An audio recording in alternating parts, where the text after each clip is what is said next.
नमस्ते दोस्तों, स्वागत है आपका हमारे चैनल एपिक एक्सप्लोरेशन में।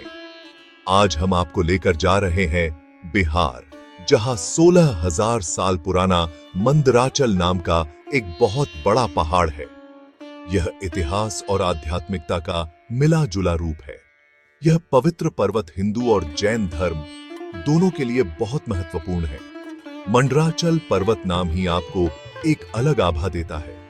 मंडराचल पर्वत का इतिहास हमारे हिंदू शास्त्रों में वर्णित है और इसी वजह से यह हिंदू आस्था का एक प्रतीक माना जाता है। विष्णु पुराण के अनुसार मंदार पर्वत, जो कि मंडराचल नाम से जाना जाता है, वह विष्णु भगवान का निवास स्थान था। पौराणिक कथा के अनुसार एक बार स्वर्ग के राजा इंद्र अपने दिव्य हाथी पर सवार कहीं जा रहे थे। तब उन्होंने ऋषि दुर्वासा को देखा। इंद्र राजा के प्रणाम करने पर उन्होंने इंद्र राजा को एक विशेष हार भेंट किया, जो उन्हें एक अप्सरा ने दिया था। देवता ने हार को स्वीकार किया और इसे ऐरावत की सूंड पर रखा, जो उनकी विनम्रता का प्रतीक था। परंतु वह हार कुछ विशेष तरह के फूलों से बना होने के कारण उस फूलों में एक तेज खुशबू थी और फूलों की खुशबू ने कुछ मधुमक्खियों को आकर्षित कर लिया। मधुमक्खियां हार पर बिनबिनाने लगी, जिससे परेशान होकर हाथी ने हार को जमीन पर फेंक दिया। जमीन पर पड़े उस दिव्य हार को देखकर ऋषि नाराज हो गए, क्योंकि वह हार श्री लक्ष्मी देवी का निवास स्थान था और इसे प्रसाद या धार्मिक भेंट के रूप में माना जाना चाहिए था। इससे विपरीत वह जमीन पर मिट्टी में फेंका गया था। इस अपमान के कारण देवी श्री लक्ष्मी समुद्रों में समाहित हो गई।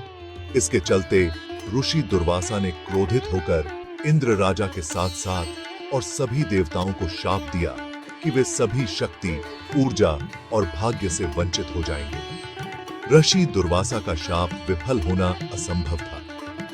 जब इस घटना के बाद हुई लड़ाइयों में देवता असुरों से पराजित हुए और बलि के नेतृत्व में असुरों ने तीनों लोकों पर नियंत्रण प्राप्त कर लिया। उस वक्त सभी देवताओं ने भगवान विष्णु की सलाह मांगी, जिन्होंने उन्हें असुरों के साथ कूटनीतिक तरीके से पेश आने की सलाह दी। इसके चलते देवताओं ने असुरों के साथ एक संधि की, ताकि वे मिलकर समुद्र का मंथन कर सकें और अमृत प्राप्त करें, जिसे वे आपस में बांटकर इस शाप से मुक्ति पा सकें और अमर हो सकें। हालांकि भगवान विष्णु ने देवताओं को आश्वासन दिया कि वह केवल उनके लिए अमृत की व्यवस्था करेंगे। दूध के समुद्र का मंथन करना एक बहुत ही कठिन काम था और समुद्र की गहराई को देखते हुए पर्वत मंदराचल को उखाड़ा गया और इसे मथनी के रूप में इस्तेमाल किया गया। और वासुकी नाग, जो शिव जी के गले पर निवास करता था, उन्हें मंथन की रस्सी का रूप दिया गया। भारी पर्वत को उठाते समय कई देवता और असुर गिरकर मरे और कुछ थकावट के कारण भी अपने प्राण गंवा बैठे। तब भगवान विष्णु अपने वाहन गरुड़ पर उड़कर आए और सभी को पुनर्जीवित किया। फिर उन्होंने मंदराचल को अपने वाहन पर रखकर समुद्र के मध्य में जाकर स्थापित किया। वासुकी नाग ने मंदराचल के चारों ओर लिपटकर मंथन को संभावित किया। हालांकि मंदराचल बहुत ही विशाल होने के कारण समुद्र के तल में डूब गया।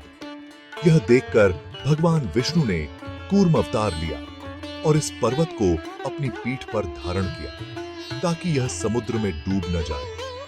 आखिरकार यह मंथन करने पर समुद्र से समृद्धि और धन की देवी श्री, जिन्हें हम श्री लक्ष्मी देवी कहते हैं, उनका प्रागट्य हुआ, जिन्होंने विष्णु को अपने शाश्वत पति के रूप में चुना।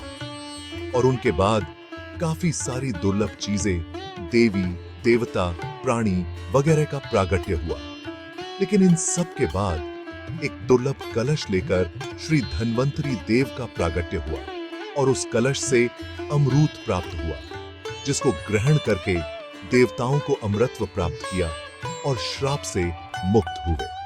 तो दोस्तों, ये है हमारी आस्था और धर्म से जुड़ी कहानी के दृष्टा मंडराचल पर्वत की कहानी, जो 16,000 सालों से अडिग खड़ा है और हमारी आस्था को बढ़ावा देता है।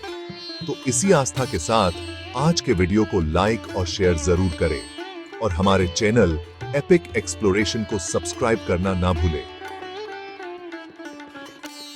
धन्यवाद।